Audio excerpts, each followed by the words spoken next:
சார்பாக ஒரு கவன ஈர்ப்பு தீர்மானத்தை கொடுத்திருந்தோம். அதாவது கோவையிலே அமுதன் என்ற ஒரு மாணவர் மரணம் மிகவும் தமிழகத்தையே ஒரு மிக பெரிதாக பாதித்த ஒரு மரணம். ஏனென்றால் போதைப் பொருளின் காரணமாக தான் இந்த மரணம் ஏற்பட்டிருக்கின்றது ஒரு சந்தேகத்தை எல்லாம் சொல்லியிருக்கிறார்கள். ஆனால் பல்வேறு கருத்துக்கள் செய்தி பத்திரிகையிலே ஒரு கருத்து வருகிறது, செய்தி வருகிறது, ஊடகங்களே ஒரு மாதிரி செய்திகள் வருகின்றன. காவல்துறை ஒன்றை சொல்லுகின்றது. எது சரியான ஒரு கருத்து என்று சொல்ல முடியாத சூழ்நிலையும் கூட மது போதை பொருட்கள் எல்லாம் ஆங்காங்கு கல்லூரிகளிலும் பள்ளிகள் பகுதியிலும் இருக்கின்றன என்பதை நாம் மறுக்க முடியாது. கல்வி என்பது மாணவர்களை படிப்பை மட்டுமல்ல ஒரு ஒழுக்கத்தையும் சொல்லிக் கொடுக்கின்ற ஒரு நிலையமாக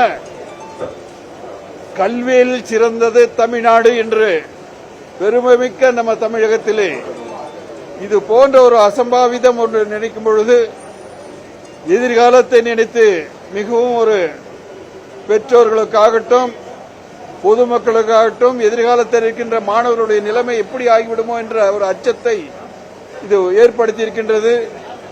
ஆகவே காவல்துறையும் அரசும் இதில் எந்தவித தயக்கமுமின்றி எங்கு தவறுகள் நடந்திருக்கின்றனவோ, ஏனென்றால் நமது காவல்துறைக்கு பெரிய பெருமை இருக்கின்றது. ஸ்காட்லாந்து யார்டுக்கு இணையான காவல்துறை என்று சொல்கிறார்கள். ஆனால் அந்த அளவிலே இருக்கின்ற காவல்துறை இன்று இது போன்ற நிகழ்வுகள் அடிக்கடி இந்த மாதத்திலே கணக்கெடுத்தால் பல நிகழ்வுகள் இந்த மாதிரி மரணங்கள் ஏற்பட்டிருக்கின்றன. ஆகவே அவர்கள் சற்று கடுமையாக அவர்களுடைய கையை யாரு கட்டு போட்டாலும் அந்த கட்டுக்கு பயப்படாமல் அவர்கள் காவல்துறையை கண்ணியமாக நமது தமிழகத்தில் இருக்கின்ற காவல்துறைக்கு இருக்கின்ற கண்ணியத்தை அவர்கள் கடைபிடித்து அந்த குற்றத்தை குற்றம் செய்ய இழைத்தவர்களை கண்டிப்பாக அவர்கள் மீது கடுமையான தண்டனை கொடுக்க வேண்டும்.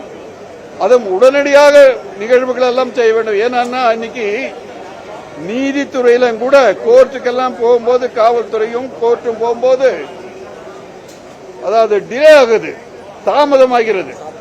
ஜஸ்டிஸ் டிலேட் இஸ் ஜஸ்டிஸ் டினைடுன்னு சொல்லுவாங்க. நீதி தாமதமானால் நீதி மறுப்பதற்கு இணை என்று சொல்வார்கள்.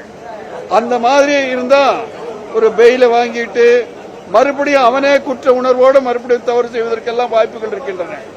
ஆகவே உடனடியாக அவர்களை அந்த தீர்ப்பு எல்லாம் வழங்கி அவர்கள் மீது கடுமையான நடவடிக்கை எடுத்து மற்ற மாணவர்களுக்கும் மற்ற பொதுமக்களும் இதை பார்த்தால் இது போன்ற தவறுகள் செய்தால் நமக்கு கடுமையான தண்டனை கிடைக்கும் என்ற பயத்தினை ஏற்படுத்த வேண்டும் என்று தமிழக அரசையும் குறிப்பாக காவல்துறையும் எங்களுடைய பாரதிய ஜனதா கட்சியின் சார்பாக கேட்டுக் கொள்கின்றோம்.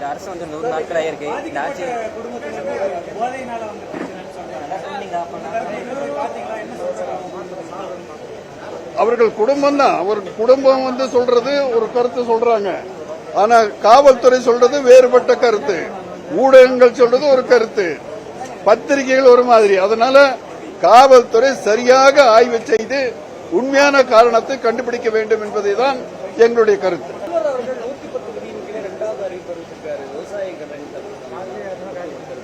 விவசாய கடன் வந்து எங்க பாரதிய ஜனதா கட்சி மட்டுமல்ல அனைத்து கட்சிகளும் வற்புறுத்தியது வந்து அந்த வாக்குறுதி, தேர்தலுக்கு முன்பாக அவர்கள் வாக்குறுதி விவசாயிகளுக்கு முழுமையாக கடனை ரத்து செய்வேன் என்றுதான் அவர்களுடைய வாக்குறுதி. அந்த வாக்குறுதியின்படி நிச்சயமாக செய்ய வேண்டும் என்று எங்களுடைய பாரதிய ஜனதா கட்சியும் கூறுகின்றது. ஏனென்றால் அன்று இருந்த நிலைமையை விட இன்று விவசாயிகளின் நிலைமை இன்னும் மோசமாக இருக்கின்றது.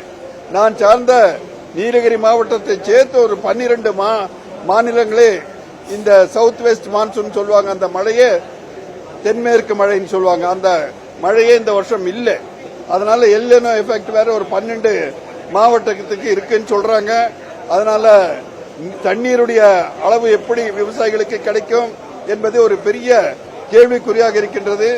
ஆகவே அவர்கள் முழுமையாக ரத்து செய்திருந்தால் எல்லோரும் மகிழ்ச்சியாக இருந்திருப்போம்.